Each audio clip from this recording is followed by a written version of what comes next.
Social activist media में आपका स्वागत है। मैं हूं अतुला रामानी, कैमरामैन है राहुल उपाध्याय जी।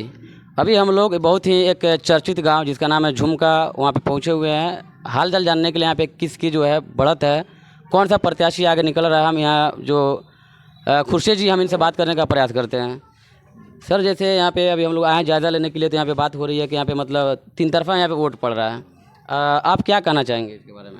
क्या कहना चाहेंगे, तीन तरफा चल रहा है। दोनों आदमी में तीन तारा और निर्दलीय की आपस में लड़ाई है। और तीर छाप जदयू का कोई लड़ाई नहीं है। 20 से 25 हज़ार वोट से वो जीतेंगे।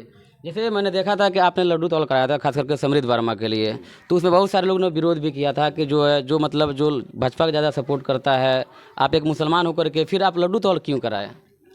कौमी एकजुटता को बरकरार रखने के लिए, हिंदू मुसलमान एकता बनाने के लिए उस लड्डू से तौल किया। नीतीश कुमार के काज को देखते हुए अपने ईमान का तकाजा है कि जो हम लोगों के मुसलमानों के लिए जो किया है, उसका वोट के जरिए उसका फर्ज अदा करने के लिए। जैसे समृद्ध वर्मा के बारे में कहा जा रहा है, समृद्ध वर्मा ने कहीं पे स्टेटमेंट दिया है कि वोट आप उसी को दो, उसी प्रत्याशी को दो जो मतलब भारत माता की जय बोले। और जैसे इनका स्टेटमेंट था, शायद उससे पहले भी और बाद में भी खुर्शीद आलम ने जो है भारत माता की जय बोला है। इस पर आप क्या कटाक्ष करेंगे, क्या आपका जवाब होगा? ये तो कोई बात नहीं हुई। जय भारत माता की जय तो कोई भी हिंदुस्तानी है तो बोल सकता है। कोई ज़बरदस्ती कहवाएगा तो नहीं। वो दोनों बोल रहे हैं, वो भी बोल रहे हैं, आपको गठबंधन का भी बोल रहे हैं, निर्दलीय भी बोल रहे हैं। ये कोई माना नहीं हुआ। बस समृद्ध वर्मा के बारे में कहा जाता है ये सिर्फ बड़े लोगों का मतलब ये काम आते हैं, बड़े लोगों के लिए सिर्फ सोर्स फेरी का काम करते हैं। लेकिन अगर ज़मीनी स्तर पे बात की जाए तो जो है ये कभी भी कोई अभी तक ये कार्य अपने क्षेत्र में नहीं किए हैं, जो इनके पिताजी जो थे नहीं किए हैं। क्या कहना चाहिए? ये बड़े लोगों के तो नहीं है। अगर बड़े लोगों का काम किए रहते तो निर्दलीय रह करके 47 हज़ार वोट नहीं ले पाते। गठबंधन से और जदयू से रचे हुए लोग दूसरा तीसरा पे चला गया। कहीं ना कहीं ज़मीनी स्तर पर काम किए हुए हैं, गरीबों से जुड़े हुए हैं, अपने कार्यकर्ता को बरकरार रखे हुए हैं, तब ना निर्दलीय रह करके भी सेकंड आ रहे हैं। इसमें कोई कमी नहीं। जैसे खुर्शीद जी के बारे में कहा जाता है कि विकास पुरुष है, और वर्मा खानदान के बारे में कहा जाता है कि ये विनाश पुरुष है। मतलब ये लोग सिर्फ जो है जो उच्च जाति के लोग हैं, जो बड़े बड़े लोग हैं, उनके सिर्फ ये काम आते हैं। ऐसी बात नहीं है। विकास पुरुष तो हैं, लेकिन जवान पुरुष भी हैं।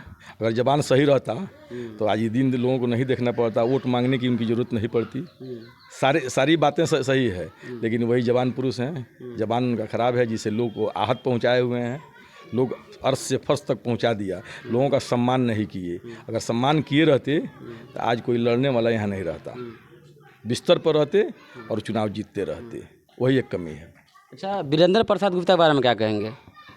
क्या कहेंगे, पार्टी के हैं, वो लड़ रहे हैं। एक बार तो लोगों ने बना दिया, खरा नहीं उतरे। अगर विधायक की अपना का फर्ज निभाए रहते तो फिर आज सोचने की ज़रूरत नहीं थी। और दिलीप वर्मा तो कहीं ना कहीं लोगों से जुड़े हुए हैं, लोगों के दुख सुख में साथ दिए हुए हैं। और नीतीश कुमार तो जो किए हुए हैं आम आदमी के लिए, तो कोई इसे इनकार नहीं कर सकता। हर क्षेत्र में विकास किए हुए हैं।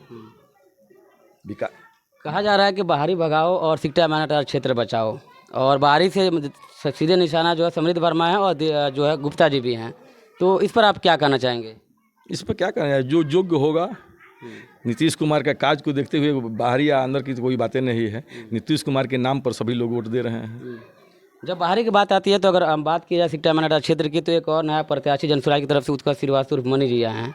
तो इनके बारे में मतलब क्या विचार है, ये मतलब कैसा है? अभी तो आदमी तो ठीक है, लेकिन अभी तो शुरुआत है। लड़ाई तो यही तीनों आदमी में होगा।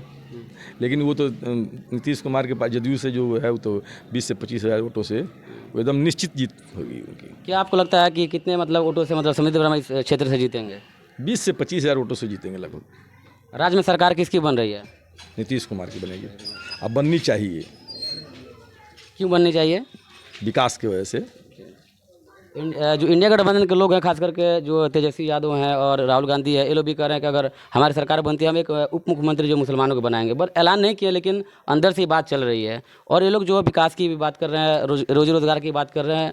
इस पर आप क्या कहना चाहेंगे? रोजी रोजगार की बात करते हैं तो नीतीश कुमार कर दिए हैं। और तेजस्वी की जहाँ तक बात है तो वो तो अनपढ़ आदमी है और वो मुख्यमंत्री के लायक है ये नहीं है। और ख़ास तौर से मुसलमानों का खिलाफ आदमी है। इतना कहने के बाद गठबंधन नहीं किए, मुसलमानों का कोई काम नहीं किए। जो नीतीश कुमार ने मुसलमानों के लिए किया है वो कोई नहीं किया। लेकिन मुसलमानों की एक शिकायत है, जब वक्फ बिल का जो पास हो रहा था उसने इन्होंने समर्थन कर दिया। मुसलमानों की शिकायत है तो नीतीश कुमार की भी तो शिकायत है। इतना काम करते हुए 14 में तो निर्दलीय लड़े हुए थे, काहे नहीं मुसलमान ने दिया?